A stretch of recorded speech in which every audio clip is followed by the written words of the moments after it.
Gentili Presidente e consiglieri, la diffusione delle specie aliene invasive è ad oggi una delle più gravi minacce alla biodiversità a livello mondiale e non lo dico io ma lo dice il regolamento europeo 1143 del 2014. In Italia gli esempi sono la tartaruga dalle orecchie rosse, lo scoiattolo e la nutria stessa. Roditore che è stato importato in Italia a partire dal 1920 e a oggi diffuso ampiamente lungo i corsi d'acqua e nelle zone lagunari del centro e nord Italia. La crescente importanza del tema delle specie invasive in relazione alla protezione della biodiversità è legato ai processi di globalizzazione economica che attraverso gli scambi commerciali e gli spostamenti di persone ha favorito il trasporto di queste specie attorno al globo. Meno note, ma sono anche già state ricordate dai miei colleghi, sono le caratteristiche di questo animale, in quanto appunto si riproduce 2 volte all'anno con un'alta mortalità infantile ed è in grado anche di autoregolarsi, anche abortendo i feti in caso di carenza di tane o risorse alimentari. La nutria non è al vertice della catena alimentare perché nel suo paese di origine ha i predatori naturali, da noi comunque si è visto che volpi, lupi, linci, rapaci e altri mustelidi cominciano, insomma, comunque si nutrono di questo animale, soprattutto dei cuccioli. Quando abbiamo visto il disegno di legge abbiamo pensato che finalmente avremmo affrontato questo tema che negli anni ha portato a creare questi problemi nella nostra regione. Ma leggendolo poi fino alla fine ci siamo resi conto che il tema veniva affrontato come un regolamento di caccia in sostanza. Quello che noi contestiamo al provvedimento è nella forma e nell'approccio e non nel contenuto, perché abbiamo detto più volte che ci rendiamo conto e sappiamo che la nutria è un problema e sta creando grossi problemi nel nord Italia. Nella forma, appunto, come detto poco fa, il disegno di legge che la Giunta ha proposto è simile e per certi versi anche uguale ai provvedimenti che sono stati varati in altre regioni d'Italia, ma crediamo che, come abbiamo anche già detto, che nella nostra regione siano presenti tutte le competenze e le professionalità necessarie per scrivere la legge anche migliore e comunque non simile e ripresa dagli altri, soprattutto se l'attingimento di norme altrui non risulta motivato da particolari innovazioni.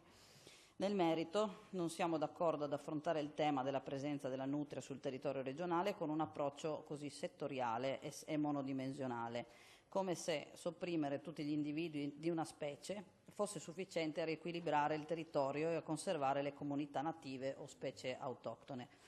Questa legge, che non esitiamo a ridefinire un regolamento venatorio, parte dal presupposto che la gestione della nutria si faccia tramite il suo abbattimento.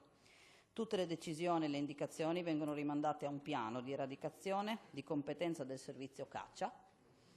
Crediamo invece che l'approccio più corretto al tema non sia quello della disinfestazione, come più volte proposto, ma quello della ragionevole gestione di una specie aliena che si trova al di fuori del proprio habitat naturale, perché importata per scopi economici, che è diventata invasiva perché si è riprodotta allo stato selvatico e le sue popolazioni hanno cominciato ad espandersi. Contestiamo in questa legge la mancanza di una visione ecologica, sistemica di fondo e una gestione adattiva, approccio che è necessario utilizzare quando si parla della conservazione delle dinamiche evolutive della biodiversità, che, come dite spesso voi, ce lo chiede l'Europa, questa cosa qua, è contenuta sempre nel regolamento che ho citato prima. Prova ne è, in Commissione ma anche in Aula, a questo punto dobbiamo dire, l'assenza dell'assessore all'ambiente, ad esempio, o dell'assessore alla biodiversità. Vediamo l'assessore all'agricoltura che non era presente in Commissione ma c'erano i funzionari, ma i 2 assessori che dovrebbero essere presenti qui dentro non ci sono e non hanno nemmeno mandato un parere di quanto pensano e credono rispetto a questa legge. Questi sono gli approcci fondanti invece che abbiamo inserito all'interno degli emendamenti che avevamo proposto già in Commissione ma poi abbiamo ridepositato per l'Aula.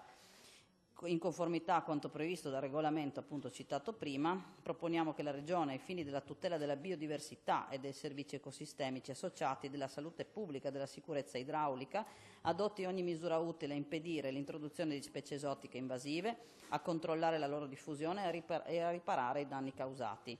A tal fine prevediamo che la Regione individui soluzioni innovative, ecologicamente ed eticamente sostenibili per ridurre l'impatto della presenza della nutria sugli ecosistemi e sui sistemi produttivi, anche proseguendo alla collaborazione già in atto con le università. In particolare chiediamo che la Regione promuova un programma di informazione e formazione sui potenziali impatti ecologici ed economici che le specie esotiche fanno sui nostri territori. Questa necessità si fonda sulla premessa che gran parte delle specie esotiche invasive sono introdotte accidentalmente, come diceva prima il consigliere Moretti, e volontariamente senza l'adeguata conoscenza dei possibili impatti a lungo termine. Proponiamo che la Regione disponga di misure di rilevamento precoce e di gestione rapida per impedirne l'insediamento e la diffusione. Prevediamo inoltre che disponga misure di contenimento delle popolazioni di nutria presenti sul territorio regionale, identificando la più efficiente combinazione di metodi di controllo selettivo attraverso la redazione del piano, previo parere dell'ISPRA. Per rispondere alle diverse sensibilità presenti nei cittadini di questa Regione, che, come ha ricordato l'Università presente in audizioni, i cittadini di questa Regione sono contrari alla soppressione come metodo di eradicazione di una specie, crediamo che sia necessario, e questo è suggerito anche appunto nel regolamento, che ogni operatore che prenda parte all'eradicazione, al controllo e al contenimento delle specie esotiche sia opportunamente preparato per risparmiare le sofferenze evitabili agli animali.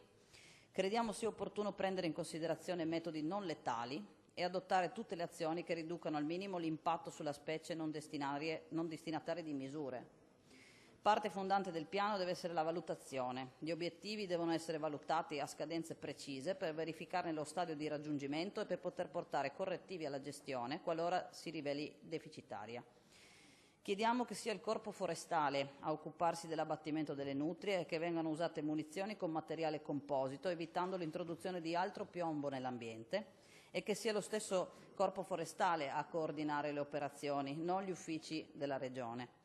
Infine proponiamo che la Regione si faccia carico di intraprendere azioni di mitigazione e ripristino degli habitat danneggiati dalle popolazioni di nutrie, come previsto dallo stesso regolamento 1143 del 2014.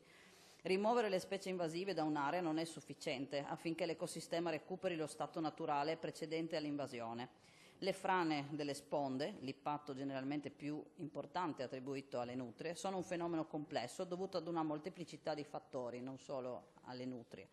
inclusi la modalità di gestione dei canali di irrigazione degli argini. Il dissesto provocato certamente anche dalle tane delle nutrie e dai tassi potrebbe certamente essere mitigato con un'efficace e costante manutenzione, oppure, come proposto anche da qualcun altro, con l'installazione delle reti antinutria, ovviamente non su tutto il territorio regionale. In conclusione, questa legge ha come obiettivo finale dichiarato l'eradicazione della nutria, che però sappiamo tutti, che non lo diciamo noi, lo dice l'ISPRA,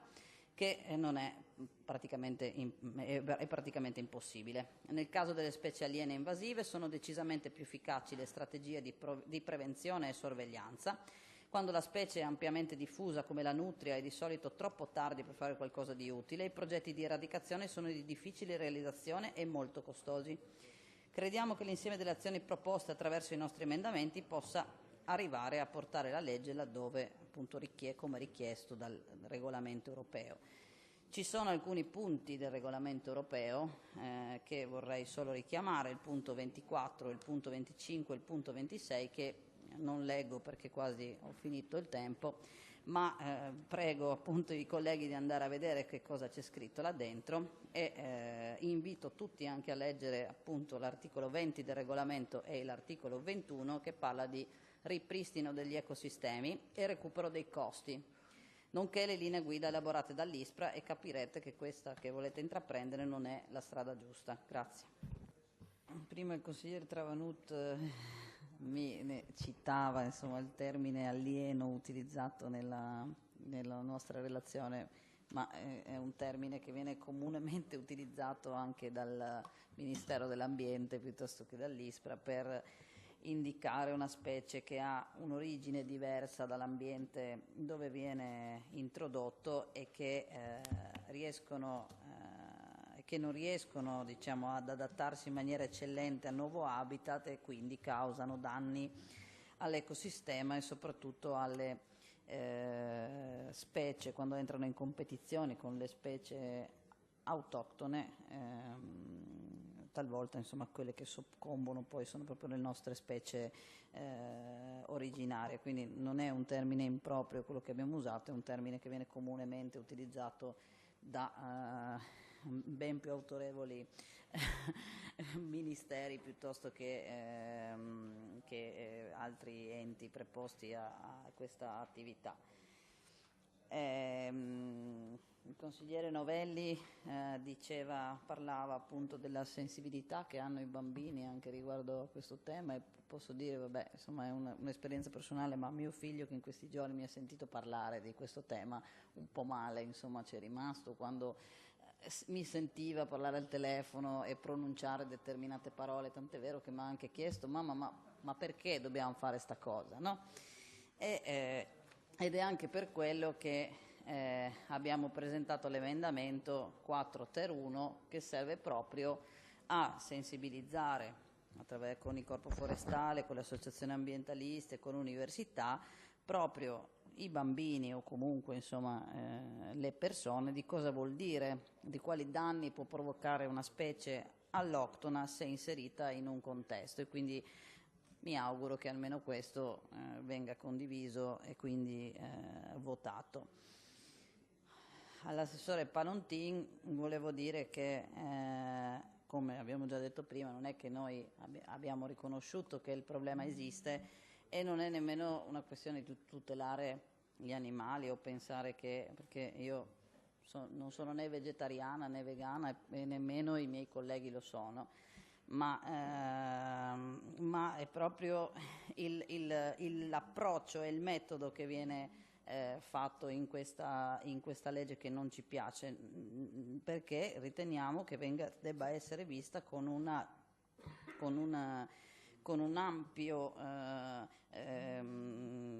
un'ampia visione che tenga conto appunto anche di quella che è la biodiversità di questa regione, che come ha detto lei anche prima, lei ha partecipato al tavolo con l'università assieme all'assessore Vitto, ma l'assessore Santoro non c'era, ed è l'assessore che cura la biodiversità, e questa legge in qualche maniera va a intaccare anche la pianificazione territoriale. Sì, è incardinata nella direzione della Santoro, la biodiversità al momento, se proprio, no? Se dobbiamo parlare di questo tema dobbiamo farlo a 360 gradi, non tenendo conto solo della risoluzione del problema attraverso l'utilizzo di questi metodi che sono impopolari, ma come vengono effettuati già adesso dal Corpo Forestale dello Stato, lo stiamo già facendo, quindi non è che noi diciamo no, diciamo che non va fatto in questa maniera, perché non è giusto affrontare un tema così